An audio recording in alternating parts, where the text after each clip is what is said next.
우상과 마술이 성행하는 영적인 어두움의 도시 에베소였습니다. 그곳에 하나님께서 놀라운 일을 행하심으로 해서 복음의 강력한 역사가 나타났습니다. 바울이 두란노 소원에서 2년 정도 성경을 가르치는 가운데 에베소를 중심으로 해서 그 주변에 여러 교회들이 세워졌고, 그리고 그 일대에 영적 부흥의 역사가 일어났습니다. 많은 또 마술사들이 회개를 하고 돌아왔습니다. 회개하고 돌아온 마술사들이 많은 마술책들을 가지고 와서 회중들이 보는 가운데서 그 책을 불살랐습니다. 그 책의 가치를 보니까 은 5만에 해당하는 그런 책이었습니다. 은 5만이라고 하면 은 하나가 노동자 하루의 임금에 해당됩니다. 그래서 5만 일을 일해야 노동자 하루가. 그래서 우리가 환산을 해보면 약 50억 가량 되는 그 엄청난 가치의 책이죠. 그걸 책을 다 불살라 버렸습니다. 그 책을 불살은 그런 이유가 무엇이었을까요? 이 복음을 듣고 예수님을 마음에 영접하고 나서 그들의 우선순위가 바뀌었음을 말해주는 그런 것입니다. 구원의 복음과 영적인 축복을 그 무엇보다도 소중하게 생각하게 되었다라고 하는 겁니다. 그래서 다른 재산의 가치보다도, 재산보다도 하나님의 축복, 복음을 따라서 살아가는 그것을 더 중요하게 생각하게 된 거죠. 이렇게 세상적이고 마귀적인 이런 것들을 버리는 그곳에 영적 부흥이 일어납니다. 복음의 진리를 붙잡기 위하여서 내 마음속에 일어나고 있는 모든 이기적인 생각들, 탐욕의 마음들, 엄란한 것들, 더러운 것들, 이런 것들을 불사를 때에 우리의 마음속에서 부흥의 역사가 일어납니다. 그런데 이 에베소에 데메드리오라고 하는 은장색이 있었습니다. 은장색은 금은구리 등을 이렇게 세공하는 업자입니다. 세공업자입니다. 오늘날로 하면 대장장입니다. 은장색이라고도 부르고 은장이라고도 부르고 그렇게 합니다. 그런데 이 데메드리오가 막 에베소에서 부흥이 일어나는데, 부흥이 일어날 때에 영적인 일을 우선적으로 생각하지 아니하고 부흥이 일어나는 중에 자기 사업을 우선적으로 생각하게 됐습니다. 데메드리오가 가만히 생각해 보니까 이게 지금 다른 사람들은 막 도와라고 그러고 막 회심이 일어나고 회개가 일어나고 하는데 자기가 보니까 이게 그런 게 아니에요. 이게 지금 큰일이 난 겁니다. 가만히 생각해 보니까 바울이 전한 그런 복음으로 인하여서 사람들이 예수를 그리스도라고 주라고 고백을 하게 되고, 그리고 천지와 우주 만물을 만드신 그분 하나님이 참 하나님이시고 사람의 손으로 만든 모든 것들은 다 우상이고 거짓신이다, 우상에 지나지 않는다, 이런 것을 가르쳤고, 그래서 사람들의 마음에 이제 이런 생각이 가득 차게 된 그런 겁니다. 그래서 이런 가르침을 따라서 우상을 다 버리게 된다면, 그러면 지금 데메드리오 자신이 하는 그런 영업이 몰락하게 될 것을 생각을 했습니다. 그래서 동업자들을 다 모았습니다. 모으고 그들을 선동을 하여서 소요를 일으킵니다. 바울을 반대하는 그런 시위를 일으킨 겁니다. 수많은 사람들이 모여서 막 이렇게 시위하면서 외칩니다. 크다 에베소 사람들의 아담이여 외치면서 시위를 벌입니다. 이 시위대가 그리고 이 바울 일행 두 사람을 또 잡아서 연극장으로 들어갑니다. 그 당시 연극장은 에베소 동편에 위치하고 있었는데 한 24,000명 정도 수용할 수 있는 그 당시에 여러분들 이 1세기에 24,000명을 수용할 수 있는 그런 건물, 거대한 그런 건물이었죠. 그곳으로 이제 막 사람들이 모여듭니다. 영문도 모른 채 모여듭니다. 모여들어서 크다 에베소 사람들의 아데미가 막 소리를 칩니다. 그러는 중에 그 시위를 주동하였던 데메드리오라고 하는 사람은 자취를 감춰버립니다. 그런 중에서 막 데메드리오는 자기는 사라져 버렸습니다. 그리고 다른 모여든 사람들은 왜 우리가 여기 모여서 있는지, 왜 이렇게 지금 시위를 벌이고 있는지 그 이유도 원인도 모른 채 막 우왕좌왕하면서 소리를 지르는 그런 상태에 있습니다. 우리는 이제 이런 모습을 보면서 생각해야 될 건 하나 있습니다. 많은 사람들이 무리를 지어 몰려간다고 해서 우리가 까닭도 모른 채, 이유도 모른 채 그렇게 따라가면 안 된다라고 합니다. 여러분들 뭐 남이 장에 가니까 나도 걸음지고 장에 갈 수는 없는 그런 일이지요. 그래서 이 진리의 길은 넓은 길이 아닙니다. 모든 사람들이 다 가기 때문에 그 길이 진리의 길일 것이다 라고 생각을 하면 안 됩니다. 진리의 길은 좁고 협착한 길입니다. 예수님은 우리에게 좁은 문으로 들어가기를 힘쓰라고 말씀하십니다. 마태복음 7장 13절로 14절에 좁은 문으로 들어가라. 멸망으로 인도하는 문은 크고 그 길이 넓어 그리로 들어가는 자가 많고 생명으로 인도하는 문은 좁고 길이 협착하여 찾는 이가 적음이라 라고 말씀하십니다. 여러분들, 우리가 주님께서 주시는 이 말씀 따라서 좁은 문으로 들어가려고 한다면 버려야 할 것이 있습니다.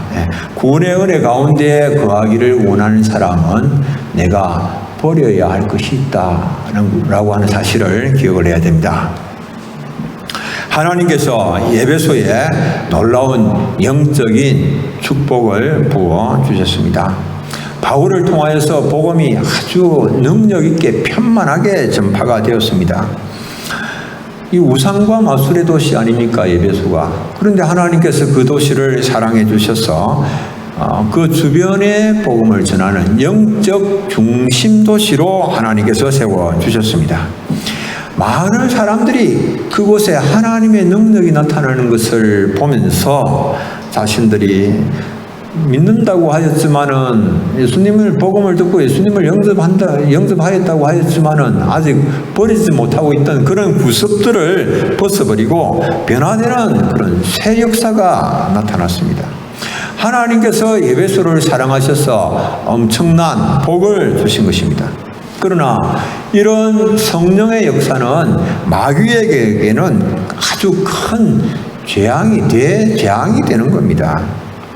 데메드리오가 생각을 해봅니다. 이런 엄청난 역사가 일어났지만은 자신의 사업을 생각을 하니까 에베소에 일어난 이 영적인 부흥은 복이 아니라 이게 큰 재앙인 겁니다. 복이 아니었습니다. 그래서 그 당시 아데미 신전은 아시아 온천하에 대단한 위험을 지니고 있는 그런 세계 7대 불가사의에 해당하는 그런 신전이었습니다.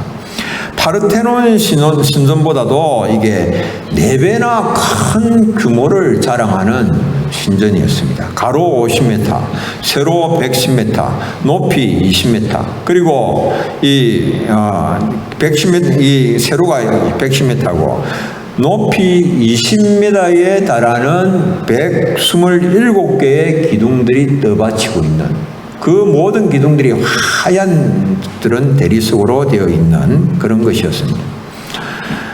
그 신전으로 수많은 사람들이 해마다 몰려옵니다. 참배하러 몰려 들어옵니다.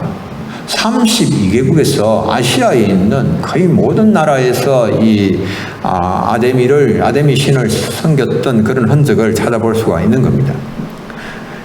이들을 상대로 하여서 에베소 사람들은 그들에게 신전을 만들어서 조각해서 팔기도 하고 기념품을 만들어서 팔기도 하고 숙박업으로 해서 돈을 벌기도 하고 그래서 아주 에베소가 번창을 누리고 있는 그런 상황이었습니다.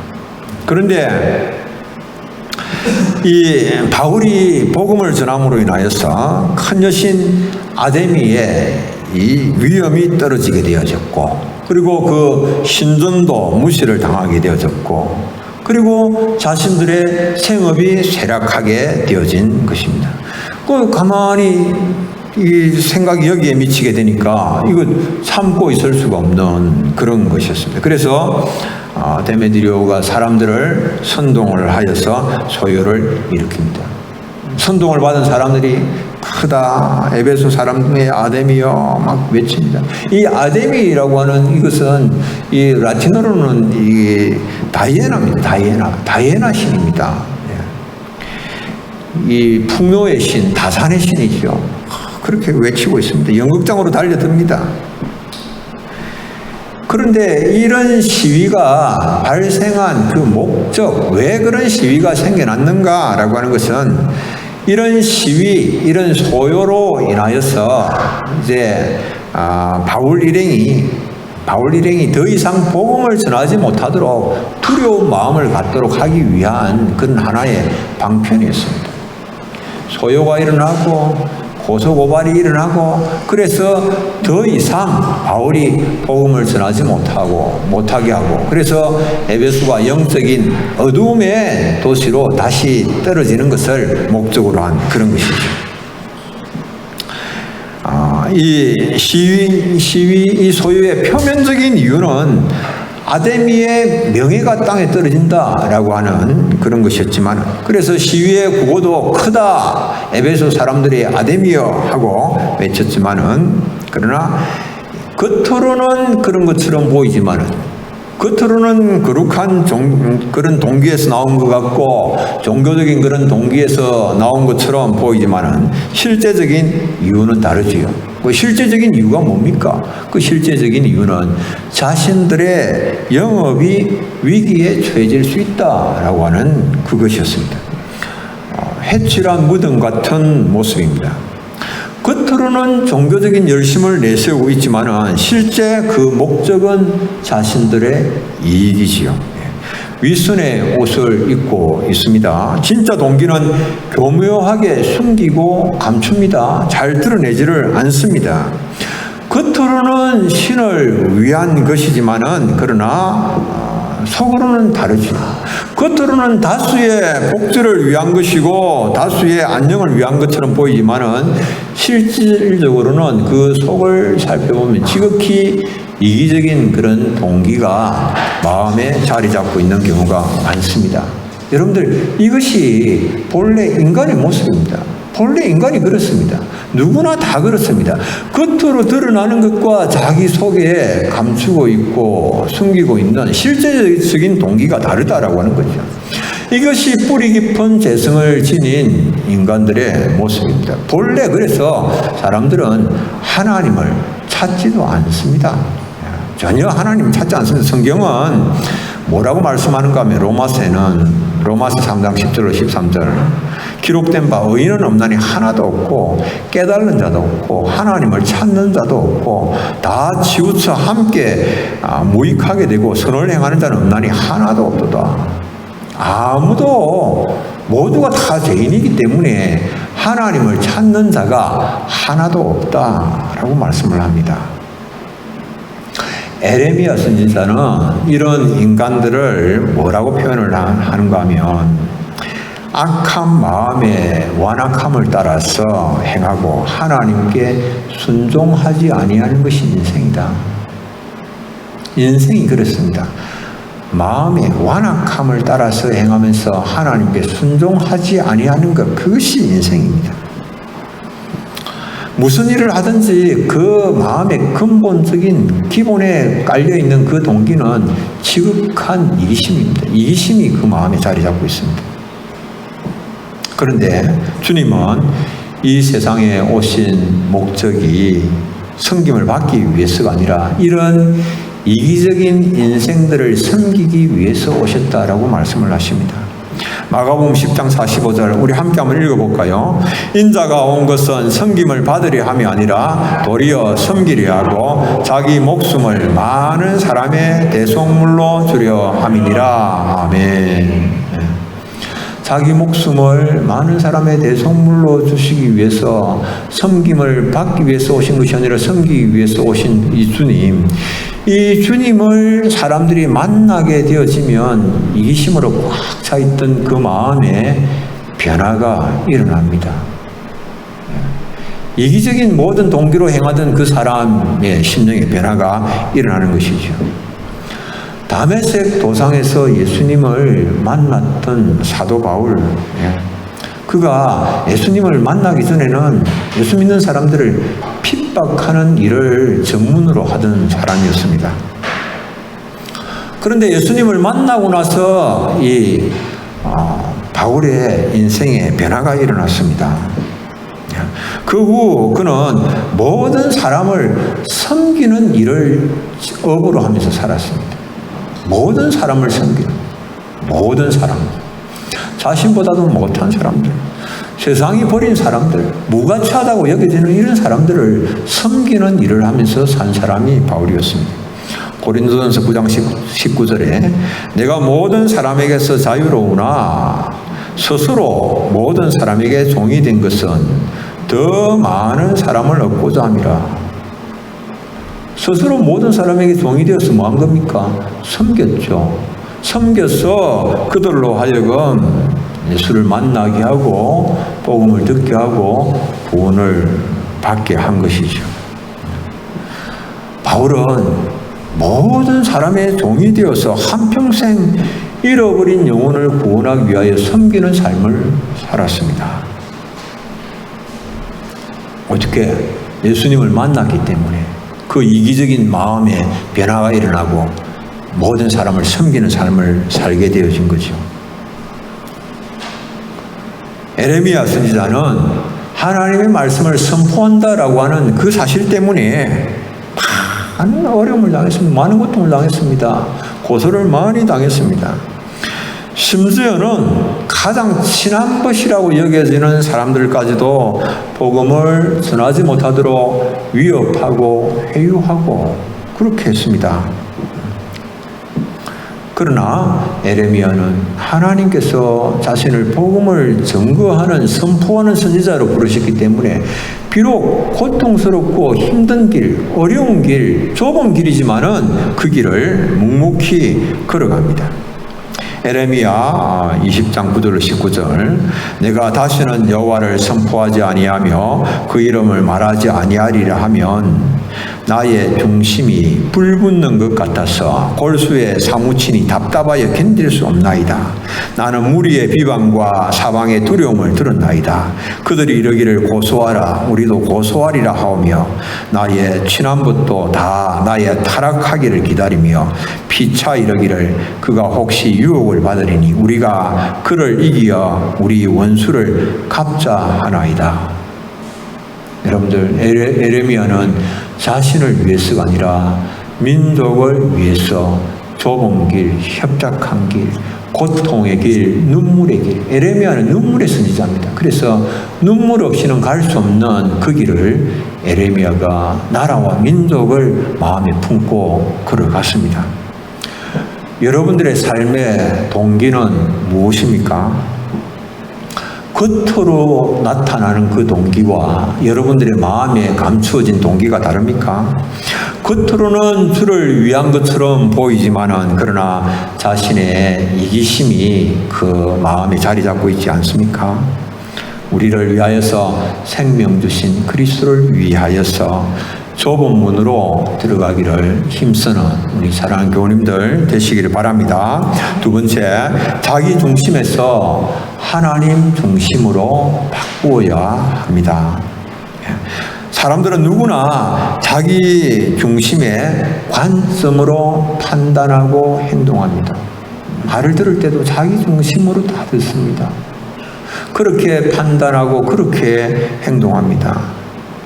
데메드리오가 이 직공들과 은장색 영업을 하는 동업자들을 불러 모아서 그들에게 바울의 복음이 얼마나 자신들에게 해가 될 것인가라고 하는 것을 이야기를 했습니다.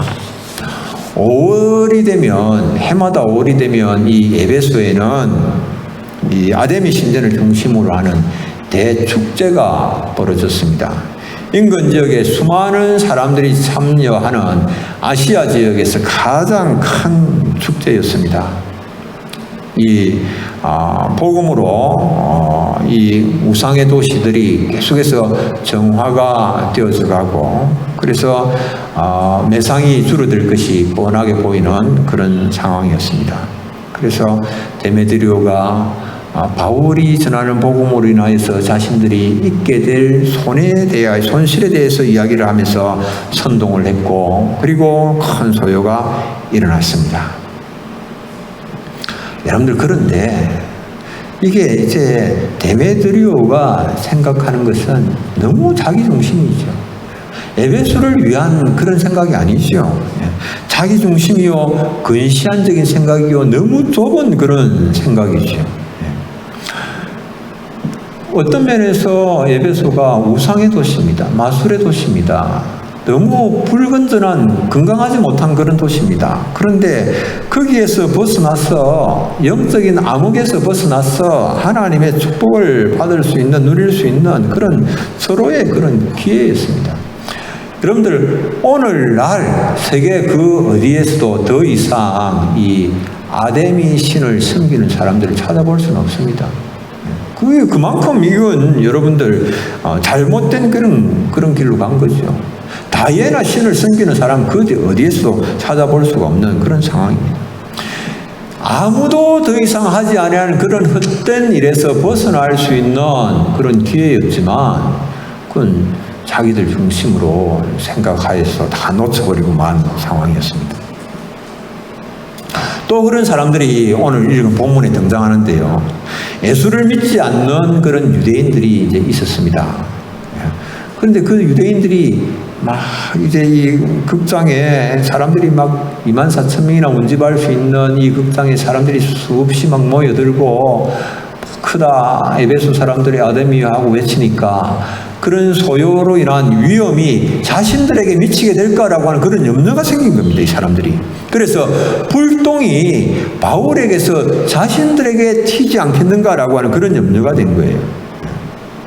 그래서 실제로 이 유대인들은, 에베소에 있는 많은 유대인들은 헬라 사람들에게, 그리스 사람들에게 대하여서 그들이 정말 우상 섬기는 일들은 헛된 것이니까 우상을 버리고 하나님께로 돌아와야 된다라고 하는 것을 가르쳐야 할, 선포해야 할 그런 사람들이었습니다. 그런데 이 에베소에 있는 유대인들은, 이 에베소 사람들이 우상 섬기는 일을 버리는 그런 것에 대해서는 전혀 관심을 갖지를 아니하였습니다. 별 관심이 없었습니다. 그들은 오직 자신들이 잘못하다가는 해를 입지 않을까라고 하는 그런 것만 생각한 거예요. 유대인으로서 유일하신 하나님이 선택한 선민으로서, 하나님이 사랑받는 자들로서 우상을 섬기는 자들에게 우상을 섬기는 것은 헛된 일이니까 우상을 버리고 살아계시는 하나님, 유일하신 하나님께로 돌아와서 하나님의 은혜와 축복 가운데 거해야 된다라고 하는 것을 전해야 되는데 그 일을 하지를 않는 겁니다. 그리고 그들이 생각하는 것은 행여나 이 복음이 전파되는 일로 인하여서 우리가 해를 입지는 않을까라고 하는 것만 생각한 것이죠. 에베소 사람들이 우상을 섬기든 말든 관심밖에 없고 자기들의 안전만 생각을 한 그런 유대인들이었습니다. 그래서 알렉산드라고 하는 유대인을 내세워서 자신들은 예수 믿는 사람과는 아무런 상관이 없다라고 하는 것을 사람들에게 알리려고 하는 겁니다. 그런데 이 우상을 섬기는 사람들의 입장에서 볼 때는 다 똑같아요. 그냥 유대인이나 그리스도인이나 다 똑같은 겁니다. 왜? 우상 숨기는 일을 반대하기 때문에 그렇죠. 그래서 막 이 에베소 사람들이 크다. 에베소 사람들의 아담이여 막 소리를 높여서 2시간 동안이나 막 소리 높여 외칩니다. 이 사람들은 다 이렇게 자기 중심으로 생각하고 행동합니다. 예수님 당시에도 그랬습니다. 이 예수님께서 오병이에 의해 기적을 행하셨습니다. 보리떡 5개와 물고기 2마리로 장정만에서 5,000명이 먹었습니다. 그리고 12강주리가 남겨졌습니다. 이 모습을 보면서 모여들었던 무리들이 예수님을 이제 우리의 왕으로 세우게 되겠다. 예수님을 왕으로 세우려고 하는 것을 봅니다.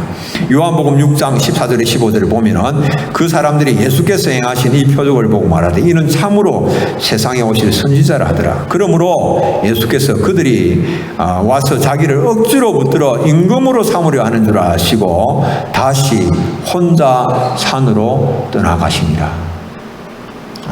예수님은 왜 혼자 산으로 가셨을까? 여러분들, 예수님이 왜 산으로 혼자 가셨을까요? 예수님이 혼자 산으로 가신 것은 기도하시기 위해서 산으로 가셨습니다. 예수님은 자신을 왕으로 세우려고 하는 사람들의 힘을 빌려서 하나님이 일을 하시려고 한 게 아니지요. 예수님은 사람들의 힘을 빌려서 하나님이 일을 하려고 하시는 것이 아니라 하나님의 뜻을 따라서 하나님의 일을 하시려고 하는 거예요. 그래서 사람들, 군중들을 선동하고 군중들의 어떤 그런 위세를 빌려서 그런 군중들의 힘으로 모든 상황들을 이렇게 이끌어 가려고 하시는 것이 아니죠. 하나님의 나라는 다수결에 따라서 결정되는 게 아닙니다. 하나님의 뜻이 무엇인지 알아야 되는 겁니다. 하나님의 뜻에 따라서 하나님의 나라는 진행하게 되어지는 겁니다. 그래서 하나님의 뜻을 깨닫고 이게 소요를 일으킨 무리들과 같이 자기의 유익을 위하여서 막 목소리를 높이는 것이 아니라 예수님 하신 우리가 모습을 보지 않습니까? 우리는 자신의 유익을 위하여서 목소리를 높이는 것이 아니라 경건한 삶을 위하여서 하나님의 뜻을 위하여서 하나님의 성품에 참여하는 그 일을 위하여서 우리가 목소리를 높여야 됩니다. 나를 향하신 하나님의 뜻이 무엇인지를 생각하면서 그 뜻이 이루어질 수 있도록 목소리를 높여야 되는 일이죠. 하나님 나라 세우는 일을 위하여서 우리가 목소리를 높여야 되지요. 자기의 이익을 위한 목소리를 높이는 것보다도 우리는 더 많은 사람들이 하나님 나라로 하나님께로 돌아오는 그 일을 위하여서 목소리를 높일 수가 있어야 되는 겁니다. 여러분들, 바울 자신이 바로 그런 본보기가 되는 삶을 살았습니다. 바울이 믿는 사람들을 예루살렘으로 잡아오기 위하여서 다메섹으로 가던 그 길에서 예수님을 만났습니다. 예수님을 만나고 난 그 다음에 바울은 믿는 사람들을 박해야 하던 그 자리에서 예수님을 증거하는 정인으로 변화가 되었습니다. 그리고 그 사명을 감당하기 위해서 바울은 예루살렘으로 가지 아니하였습니다. 그 당시 기독교계의 모든 유력한 사람들이 있는 예루살렘으로 간 것이 아니라 아라비아로 갔습니다. 아라비아는 어디입니까? 사막이죠. 아라비아 사막입니다. 사명을 감당하기 위해서 사람들의 인정을 받는 것보다도 주님을 만나고 주님의 뜻을 발견하는 그것이 우선되어야 된다라는 사실을 알았기 때문에 그는 예루살렘으로 간 것이 아니라 아라비아 사막으로 향한 것입니다. 여러분들, 마지막 결론입니다. 예수님을 영접하고 난 그 다음에 우리 앞에는 여러분들 2가지 길이 있습니다. 한 가지 길은 돈을 사랑하는 그런 마음으로 하나님의 약속의 말씀에 대하여서 하나님의 모든 명령에 대해서 내가 예수 믿는다고 하면서도 눈을 감아버리는 것입니다. 눈을 감아버립니다. 그래서 주님이 어떤 명령을 하시더라도 그냥 다음에 하지, 차차 하지, 뒤로 미루어 버리거나 그냥 그것을 무시해버리고 살아가는 사람이 있습니다. 예수를 믿는다고 하지만, 예수님을 영접했다라고 하면서도 하나님의 말씀을 무시하면서 살아가는 사람이 있습니다. 다른 하나의 길은 하나님의 말씀을 순종하기 위하여서 세상적인 모든 이익들을 배설물처럼 여기면서 살아가는 한 길이 있습니다. 수많은 믿음의 사람들이 이 길을 걸어갔습니다. 하나님의 그 약속의 말씀을 붙잡기 위하여서 세상이 주는 좋은 것들, 세상이 주는 만족, 세상이 주는 쾌락, 세상이 주는 즐거움들, 이런 것들을 배설물처럼 여기면서 살아간 수많은 사람들이 있습니다. 바울은 그렇게 살았습니다. 우리는 영적인 부흥이 일어날 때에 반드시 기억해야 됩니다. 우리의 마음에 마귀의 반격이 일어난다. 마귀가 가만히 두지 않습니다. 막 은혜를 받고 우리가 평안하고 하나님께서 성령의 역사가 나타날 때에 마귀가 그냥 두 손 딱 맺고 그냥 제비하고 가만히 있지를 않는다라고 하는 겁니다. 그럴 때에 우리는 마귀의 반격이 있을 것이다.